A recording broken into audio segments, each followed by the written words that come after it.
the iPhone 8 versus the iPhone 7 Plus. So the iPhone 8 is actually coming out, well, pretty soon. It's actually coming out next month.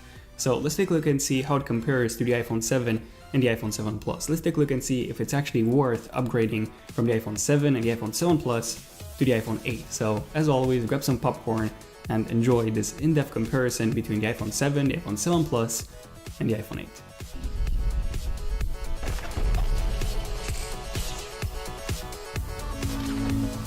Okay, so first off, let's talk about the design, because the design is actually the biggest difference between the iPhone 8 and pretty much all the previous iPhones. So the iPhone 8 is the first iPhone ever since the original one back in 2007 to feature a complete redesign. So the bezels have been removed almost entirely, and now we get these very, very thin side bezels, and we get the same thing on the bottom. So the bottom bezel has been removed almost entirely, and then the top one, even though it's still there, it's much smaller than the one on the iPhone 7 Plus. And the best part about all this is that the iPhone 8 is so much easier to hold in the hand, since it's not only shorter, but it's also not as wide as the iPhone 7 Plus. Yet it comes with a much larger 5.8 inches display versus the 5.5 that we had on the iPhone 7 Plus. Now I'll be covering the display in section number 2 of this video in more detail. And even when comparing it to the 4.7 inches iPhone, the iPhone 8 is not that much larger, so it's almost as easy to hold in the hand as an iPhone 7 or an iPhone 6, but it does come with a much larger 5.8 inches display versus 4.7. Now, another major design change would be the back. So we go from an aluminum back, like we had on the iPhone 7s, and almost all the previous iPhones, to a full glass back. So similar to what we had on the iPhone 4S and the iPhone 4 back in the day, which, by the way, was actually my favorite iPhone design. Which one was yours? Let me know in the comments. But yeah, the reason why the back is made out of glass is in order for wireless charging to work, because yes, the iPhone 8 is finally coming with wireless charging, something that it was lacking for so many years. Other design changes include the back-facing camera, which is now vertical, and then the sides of the iPhone are now made out of stainless steel instead of aluminum like we had on the previous iPhones ever since the iPhone 6 and even the iPhone 5.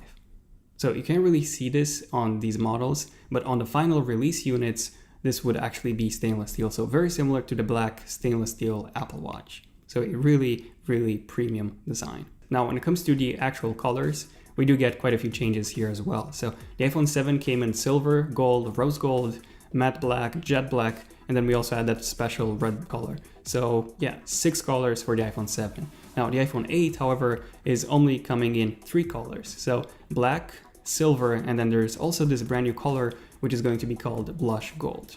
Now this one actually looks pretty good in my opinion. It definitely looks a lot like the Apple brown leather cases that you can get for the iPhone. Now moving on to section number 2, we have the display. The display is actually the second biggest change when it comes to the iPhone 8 after the design. So apart from the display size increase, which is 5.8 inches from 5.5 on the iPhone 7 Plus and 4.9 on the iPhone 7. So besides the display size increase, we're also getting a display resolution bump.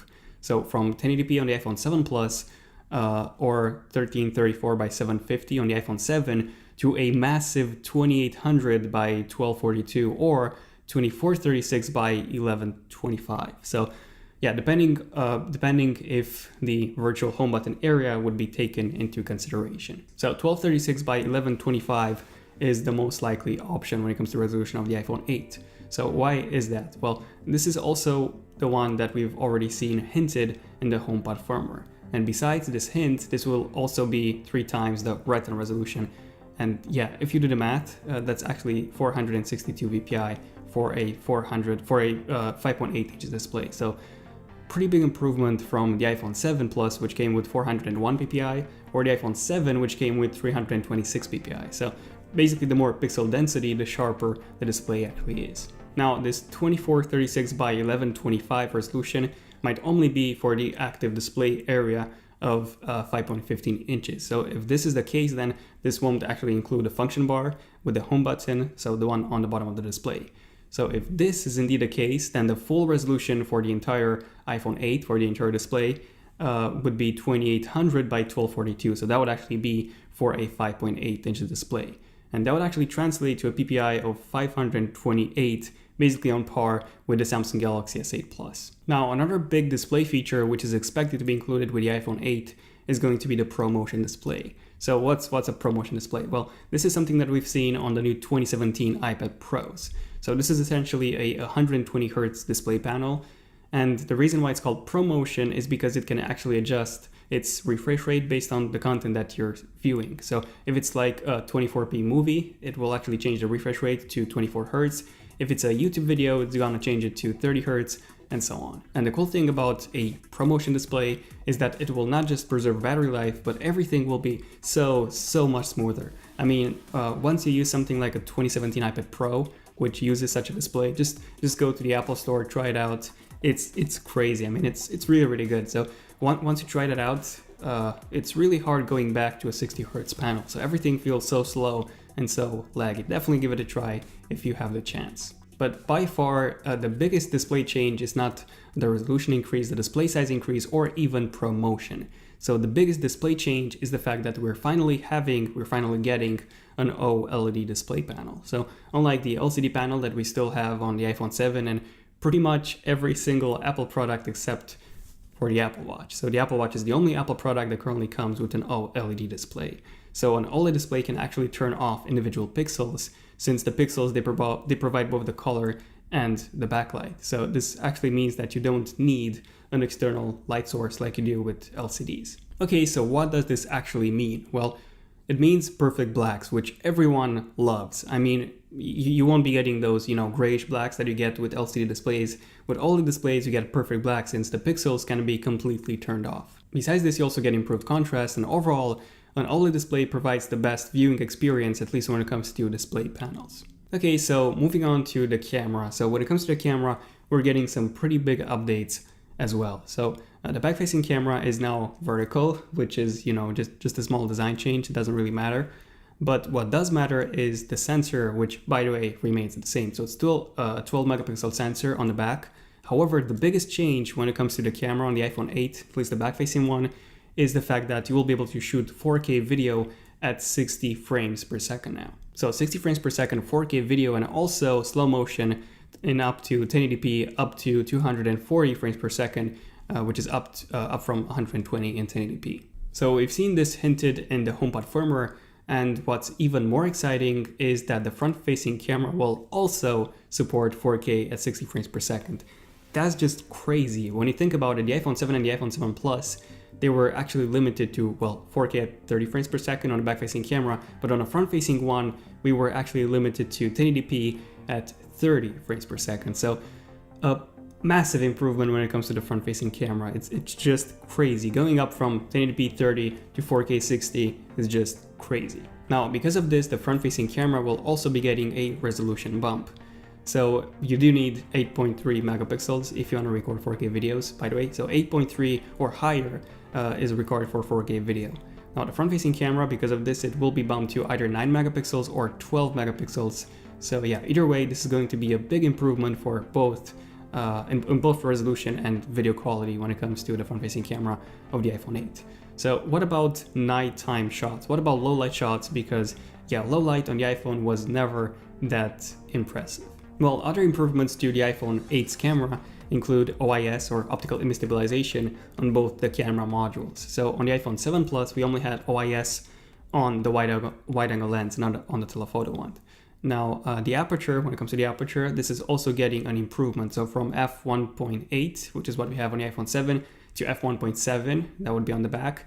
And also same goes with the front-facing camera. So from f2.2, which is what we had on the iPhone 7, to f1.8 or f1.7. So yeah, the front-facing camera is actually getting a pretty massive boost when it comes to low-light photography. And then on that dual camera module on the iPhone 7 Plus, the telephoto lens, so the one that actually zooms in, that one was f2.8, which was, well, it wasn't that great in low light. Imagine 2.8 versus 1.8. Yeah, the main lens, so the wide-angle lens, was much better in low light than the telephoto one, so the zoom lens. So since we are now getting optical image stabilization among with an aperture increase to f2.2, between f2.2 to f2.4 on the zoom lens, on the telephoto lens, low light photography is going to be much better for the zoom lens on the iPhone 8. So yeah, some pretty big changes are coming to the cameras on the iPhone 8. Who's excited for photography with the iPhone 8? I definitely want to do some in-depth camera tests as soon as the iPhone 8 comes out. So definitely subscribe if you want to see those as soon as they come out. Okay, so what about the actual specs of the iPhone 8? Well, spec-wise, the biggest change is going to be the Apple A11 processor. So the Apple A11 processor is finally going to be based on a smaller 10nm process. Now, I don't really want to go into too much detail because I've already done a separate in-depth video just on all the specs and the benchmarks. If you want to check that out, the link for that is in the description, by the way. It's a pretty detailed video. But yeah, long story short, the performance increase on the iPhone 8 with the Apple A11 processor is just mind-blowingly, unbelievably amazing. If that's even, it's insane. So just to give you an idea of how crazy the performance gains are on the Apple A11 processor. So the Geekbench 4 scores have been leaked, and that's 4600 as the single core score and 8500 as the multi-core score. So this is just amazing. This basically means that not only does it completely crush every single mobile processor out there, even when it comes to Intel processors, including the one found in the iPad Pros, so the Apple A10X processor, which by the way, Apple says that these are way more powerful than most laptops out there. So yeah, in case you're wondering, the Apple A11 processor is more powerful, single core wise at least, than even the top of the line 13-inch MacBook Pro 2017. And it's really close to performance, single core wise again, when it comes to the 15-inch MacBook Pro 2017.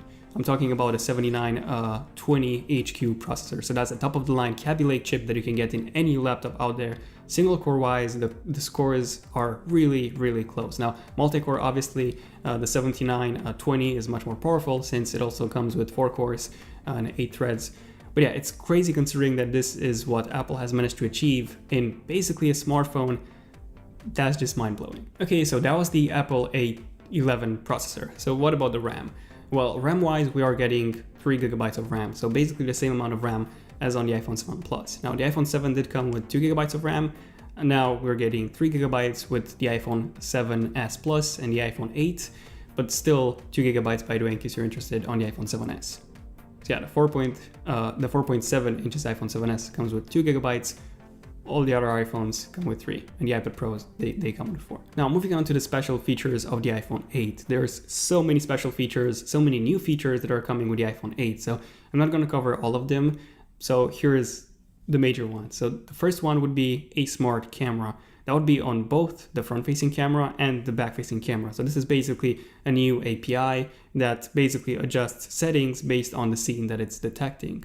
Now, the second one would be wireless charging. So this would be via charging pad, which you'll have to buy separately. Then face recognition is also going to be a big one with all those sensors on the sensor bar. So we're getting an iris scanner, an IR receiver, IR transmitter. Okay, what else? Well, Face ID is replacing Touch ID completely. So yeah, that's happening. And then we're also getting a smart function area that replaces the home button. Improved speakers, tap to wake, improved haptic engine, improved water resistance, by the way, from IP67 to IP68, and so many new features. I've actually done a final features video in case you want to take a more in-depth look at all the features that the iPhone 8 is going to come with. But yeah, overall, feature-wise, the iPhone 8 is coming with some massive improvements. Okay, so I've talked about the specs, the display, the design, the camera, but what about something that's really important in a phone?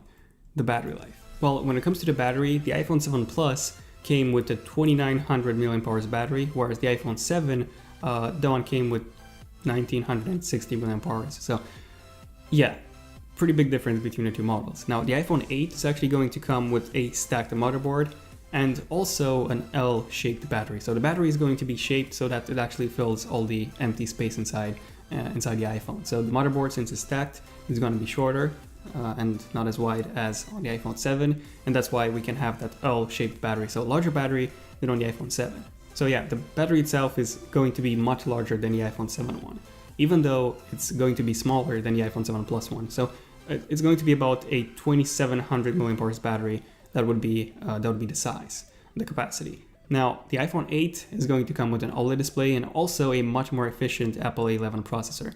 So this means that the battery, even though it's smaller than on the iPhone 7 Plus, it is going to last at least as long as the iPhone 7 Plus one, if not even longer. Okay, so all this sounds pretty good, but what about charging this thing? Because charging was always an issue with the iPhones. They charged so slowly unless you used a more powerful charger such as an iPad charger. So the iPhone 8 is finally going to come with fast charging. Finally. So the iPhone 8's Lightning port is going to support USB-C fast power delivery. So yeah, that would be through the Lightning port, and it's going to be much faster than the one we have currently with the iPhone 7s and pretty much all the iPhone devices. Now, charger-wise, we are getting either the same 5-watt adapter, that's USB-A to Lightning that we have on the iPhone 7, or we are getting a more powerful adapter, which is going to be USB-C to Lightning. Now, moving on to section number 7, what about the models of the iPhone 8? So display-wise, there's also only going to be one model, so that would be the 5.8 inches iPhone 8. So there's not going to be an iPhone 8 and an iPhone 8 Plus, just the iPhone 8, which might even be called the iPhone Pro, by the way, or the iPhone Edition. I would say that the most logical name would be either the iPhone 8, the iPhone Pro, or simply just calling it the iPhone, like they've renamed the iPads. Which naming scheme do you think is more appropriate?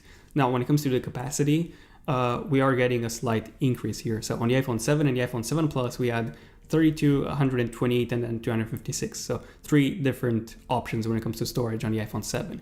Now, on the iPhone 8, we're only getting 2 options, so 64 and 256. Now, this is both good and bad. So this is good because the baseline is now 64 gigabytes instead of 32, so that's pretty awesome. But it's also bad because if you have something like the mid-range option of the iPhone 7, so the 128 gigabytes iPhone 7, and if you use more than 64 gigabytes of storage, which I'm guessing most of you do, then you would actually have to upgrade to the 256 gigabyte model, which is obviously going to be more expensive. Speaking of expensive, let's talk about the price. So we already know that the iPhone 8 is going to be much more expensive than the iPhone 7 and the iPhone 7 Plus. Now, some reports have said it's going to start at about $1,000, but apparently it's going to be actually cheaper than that. So the iPhone 7s and the iPhone 7s Plus would actually have the exact same prices as the iPhone 7 and the iPhone 7 Plus. So that would be $770 or 720 pounds, I believe, for the 32 gigabytes model, and $969 or $920 for the highest end 256 gigabyte model. So the iPhone 8 would actually start at about $900. That would be about 870 pounds in the UK, and that would be for the 64 gigabytes model,